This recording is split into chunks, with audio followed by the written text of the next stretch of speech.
This project had a lot of problems along the way, but we're going to be making some keepsake boxes for a wedding. Actually, we're making 7 or 8 of them.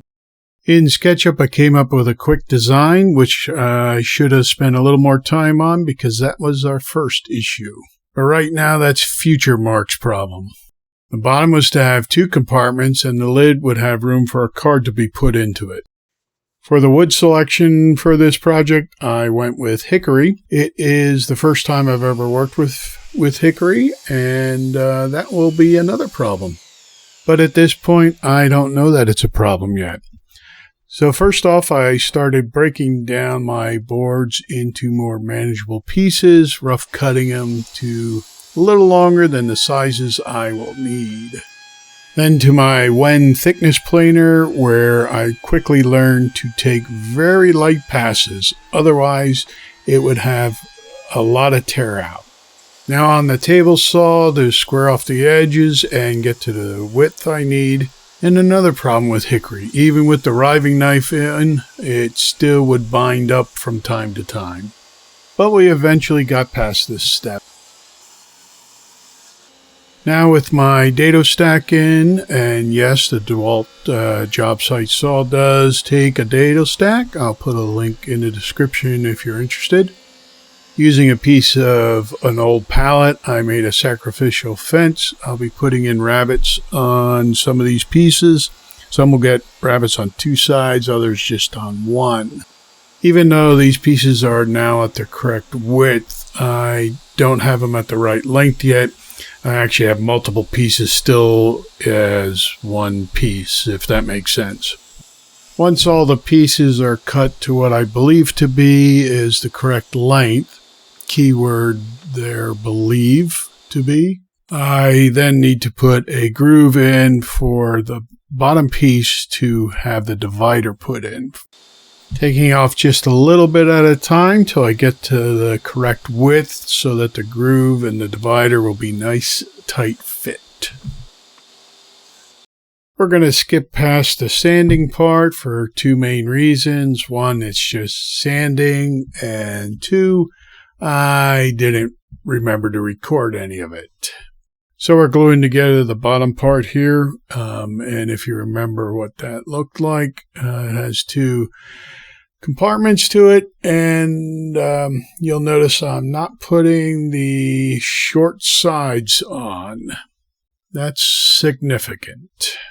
Even though this looks like a simple glue up, I did have enough foresight to do a dry fit, just mainly to get the order of operations in place, so I wouldn't mess that up at this point.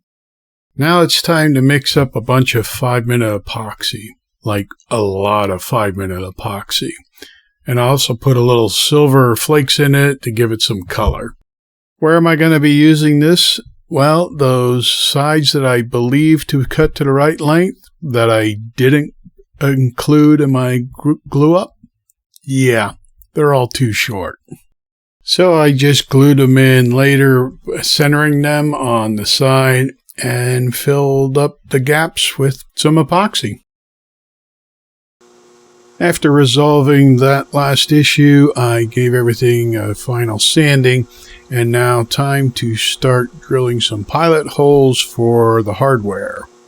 After a long search online, I found these that look pretty neat. I'll leave a link in the description if you're interested in them. Before coming to the drill press, though, I did mark everything out with an awl to make life a little easier and, of course, more accurate.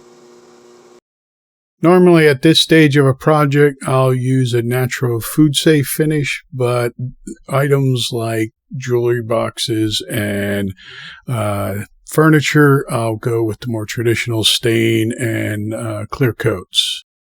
This particular stain is called Gunstock. I think it gave a nice earthy tone, especially to hickory that we're using here. After the stain, I'll put on 2 applications of clear coat.